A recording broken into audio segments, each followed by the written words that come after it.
En ce jour, le jour spécial de Saint-Valentin, nous avons pensé jeter un coup d'œil à l'histoire de l'essuyage des fesses médiévales. Au cours du bas Moyen-Âge, l'un des courtisans les plus intimes, le valet de la selle, et quand nous disons selle, nous ne voulons pas dire quelque chose utilisé pour s'asseoir, était une chose. Cela nous a fait réfléchir et nous avons réalisé que l'histoire de l'essuyage des fesses est assez fascinante et nous ne pouvions pas attendre pour partager. Alors, joyeuse Saint-Valentin et bienvenue à Nettoyage du fond avec la folie médiévale.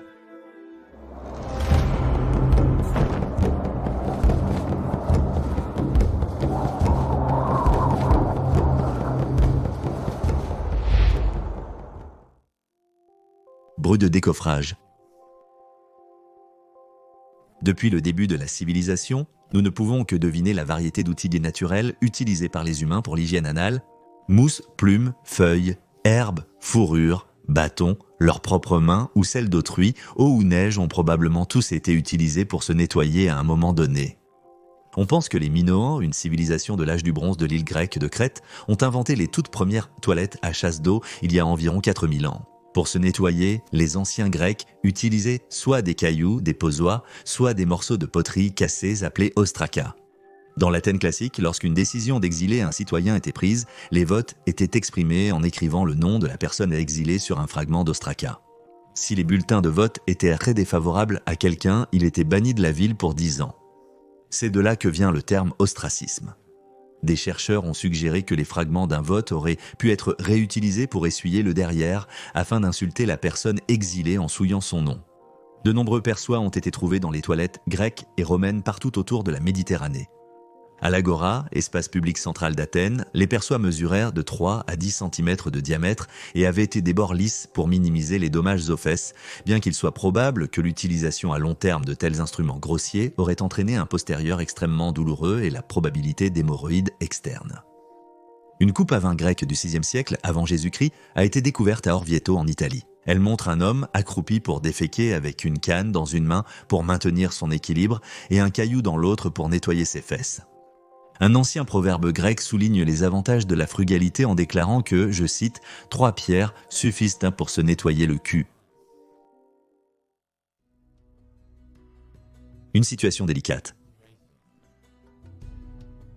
On peut trouver des vestiges de toilettes communales romaines dans tout l'Ancien Empire. On pense qu'une éponge sur un bâton était utilisée pour le lavage des fesses. Connu sous le nom de tersorium, le bâton serait trempé dans le canal d'eau devant les toilettes, puis introduit dans le trou en forme de serrure sous la latrine pour nettoyer le corps de l'utilisateur. Il était ensuite lavé et laissé à tremper dans un seau de saumure ou de vinaigre avant d'être réutilisé. Pas vraiment l'idée la plus hygiénique. Au 1er siècle, après J.C., le philosophe romain Sénèque, le Jeune, a rapporté qu'un gladiateur germanique s'est suicidé en se cachant dans les latrines d'un amphithéâtre, puis en enfonçant le bâton de toilette dans sa propre gorge. Ouais, philosophise ça Sénèque, assieds-toi avec ça et pense-y un peu Sénèque. Il a écrit, je cite, « Le bâton sur lequel une éponge est placée pour le nettoyage de la saleté collée, il l'a enfoncé jusqu'au fond de sa gorge. » Le tersorium aurait pu être utilisé de manière similaire à la brosse de toilette moderne, une perspective plutôt sombre. Des fragments de tissu ont été découverts dans un égout à Herculanum en Italie, ville ensevelie en 79 après Jésus-Christ lors de l'éruption du Vésuve. Il est possible qu'ils aient été utilisés pour essuyer le corps, bien que le tissu était cher et fait à la main à l'époque, donc l'utiliser pour polir le postérieur aurait été tout à fait extravagant. Devenir plus collant. En Chine, il y avait une référence à l'utilisation du papier toilette dès le VIe siècle lorsque le politicien aux multiples talents Yan Zizou a écrit, je cite, « du papier sur lequel il y a des citations et des commentaires des 5 classiques ou les noms des sages que je n'ose pas utiliser à des fins de toilette. C'est dommage qu'il n'ait pas pu mettre la main sur certains des journaux qui sont lus aujourd'hui. » Durant la dynastie Tang plus tardive en 851, un voyageur arabe en Chine a remarqué que, je cite, « les Chinois ne se lavent pas avec de l'eau après avoir fait leurs besoins, mais ils se nettoient seulement avec du papier. » Au cours du XIVe siècle, 10 millions de paquets de 1000 à 10 000 feuilles de papier toilette étaient fabriqués chaque année rien qu'en province de Zhejiang. En 1393, pendant la dynastie Ming, une provision annuelle de 720 000 feuilles de papier toilette était fabriquée pour être utilisée à la cour dans la capitale Nanjing. Les registres impériaux montrent que la famille de l'empereur Hongwu utilisait 15 000 feuilles de papier extra, doux spécialement produits, et que chaque feuille était parfumée. Cependant, le papier toilette ne faisait pas l'unanimité. L'écrivain et humoriste français du XVIe siècle, François Rabelais, fait enquêter l'un de ses personnages fictifs, Gargantua, sur plusieurs façons d'essuyer le derrière de Johann après avoir déféqué. Il a tout essayé, d'un masque de velours de dame qui lui a donné, je cite, « une sensation des plus agréables dans le fondement, à un chat né en mars, mais ses griffes ont ulcéré tout son périnée. » Il a rejeté le papier comme la meilleure forme de nettoyage parce que, je cite, « les couilles sont toujours salies quand on utilise du papier pour essuyer l'arrière. » Au lieu de cela, Gargantua a décidé que, je cite, « il n'y avait pas de meilleur papier toilette qu'un bon oison duveteux. » Lorsque les moines et les missionnaires ont introduit le bouddhisme en Chine et au Japon, ils ont emporté le sulaka avec eux. L'instrument était souvent taillé dans du bambou ou un autre bois et ressemblait à une spatule ou une cuillère. Les extrémités enveloppées de tissu servaient à gratter les excréments. Les bâtons étaient dits populaires car ils étaient bon marché et pouvaient être lavés et réutilisés. Des archéologues ont trouvé des bâtons vieux de 2000 ans dans des toilettes de la ville de Dunhuang en 1992. C'était une base militaire et une station de relais de la dynastie Han à l'extrémité est de la route de la soie. Des traces de matière de fécalin préservée trouvées sur le tissu contenaient les restes de vers solitaires, d'ankylostome, d'ascaris et de douve du foie chinoise. Pas juste n'importe quel vieux tabouret. Pendant la période Tudor, la cour royale, plutôt que le Parlement, était l'arène politique la plus importante. Et quiconque voulait devenir quelqu'un devait devenir un courtisan plutôt qu'un député. En tant que proche courtisan de Sa Majesté, un homme pouvait atteindre un pouvoir et une richesse extraordinaires.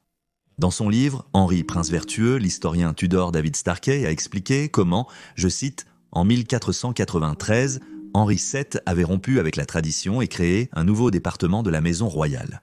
Historiquement, il y en avait deux, le département du Lord Steward qui fournissait nourriture et boissons, et celui du Lord Chamberlain qui s'occupait à la fois de la cérémonie et du service personnel du roi.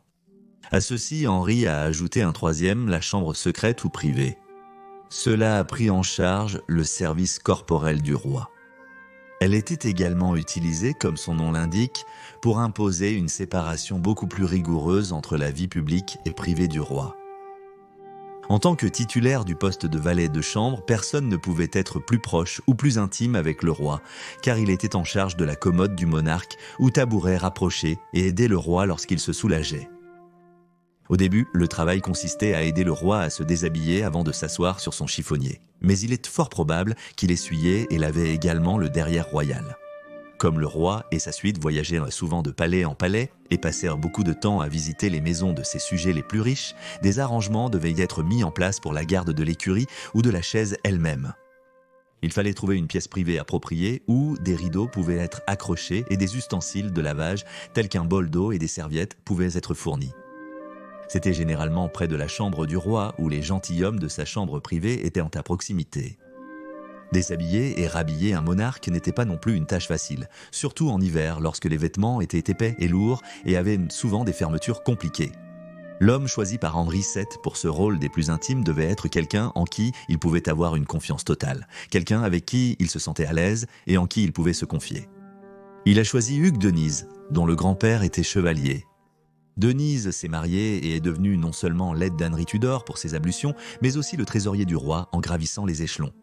Selon Starkey, depuis l'époque de la, je cite, création de la chambre secrète, cela a considérablement augmenté l'importance du marié et son portefeuille. Denise a été nommé à la tête du nouveau département. Il contrôlait l'accès au roi et assumait la responsabilité des nécessités quotidiennes du roi. Denise est devenu le trésorier personnel du roi, gérant un compte qui fut plus tard nommé la bourse privée. Quand Henri VIII, fils de Tudor, est devenu roi, il a nommé son ami proche, Sir William Compton, comme chef essuie-fesses. Avec 6 écuyers du corps à son service, le roi était réveillé à 8 heures du matin, aidé à changer son gilet et ses sous-vêtements, puis remis au lit le soir, ne voulant jamais être surpassé. Il l'aidait aussi à manger. Le poste est devenu redondant après que Marie puis Élisabeth la Première soient arrivées au pouvoir. Le dernier palefrenier de l'écurie était probablement Michael Stanhope, au service d'Édouard VI, leur frère. Stanhope a été pendu pour félonie avant la mort d'Édouard. Sous les Stuarts, le poste a été adapté à celui de palefrenier de l'écurie, un rôle plus axé sur l'habillage du monarque que sur ses besoins naturels. La grande nécessité de l'époque. La plupart des médiévaux utilisaient des pots de chambre et étaient probablement assez satisfaits avec une poignée de paille ou de mousse pour éliminer les restes à l'arrière. Jusqu'au XVIIIe siècle, certains qui pouvaient se le permettre emportaient des livres avec eux à la fois pour lire et pour s'essuyer, comme l'ami de Lord Chesterfield. En 1747, il a écrit une lettre à son fils expliquant comment une connaissance, je cite, a acheté une édition courante d'Horace, dont il a progressivement déchiré quelques pages, les a emportées avec lui à cet endroit nécessaire, les a d'abord lues, puis les a envoyées en bas en sacrifice à Closina. Closina étant la déesse qui présidait au plus grand drain du système d'égout de Rome. Apparemment, elle avait même un culte ainsi qu'un sanctuaire. Qui aurait su ? Ce n'est qu'en 1857 que le New-Yorkais Joseph Gaiety a commercialisé un papier médicamenté pour le cabinet d'eau que le rouleau de toilette moderne est devenu commercialement disponible. Il a été annoncé comme une nécessité plutôt qu'un luxe, et Gaiety prétendait que le papier imprimé contenait de nombreux produits chimiques qui pouvaient empoisonner les parties délicates du corps. Le brevet anglais pour le papier toilette est apparu en 1880, mais ce n'est qu'en 1936 que la version douce a été développée. Au XXe siècle, en Angleterre, de nombreuses personnes utilisaient des morceaux de journaux suspendus à un crochet dans les toilettes extérieures pour s'essuyer. Aux États-Unis, les épis de maïs séchés étaient populaires au XVIIIe siècle, mais les Américains se sont aussi tournés vers les journaux et magazines plus tard. Publié sans interruption depuis 1792, l'almanach du fermier était le choix populaire pour être suspendu dans les toilettes extérieures, à tel point que la société a commencé à prépercer un trou dans le coin du manuel pour faciliter sa suspension. De nos jours, les gens ne réalisent pas leur chance d'avoir un postérieur propre. Nous avons la plomberie intérieure, des toilettes et bidets. Pour ceux qui aiment s'essuyer, le choix des matériaux de polissage est fou. Il y a des lingettes humides pour les fesses, des rouleaux de papier toilette matelassés, des rouleaux de papier toilette matelassés, des rouleaux de papier toilette parfumés et lotionnés. Des rouleaux imprégnés d'huile de coco, d'aloe vera ou de vanille. Même des rouleaux de papier toilette à la framboise et à la rhubarbe ou à la prune de sucre. On pourrait dire que nous avons enfin atteint le sommet de l'hygiène anale. Merci d'avoir regardé cet épisode de Folie médiévale. Si vous avez regardé ceci aux toilettes, lavez-vous les mains. Sérieusement, je te regarde Alex. Abonnez-vous si vous avez aimé la vidéo, car nous revenons chaque vendredi avec une nouvelle. D'ici là, j'espère que tout le monde passera une excellente semaine. À votre santé.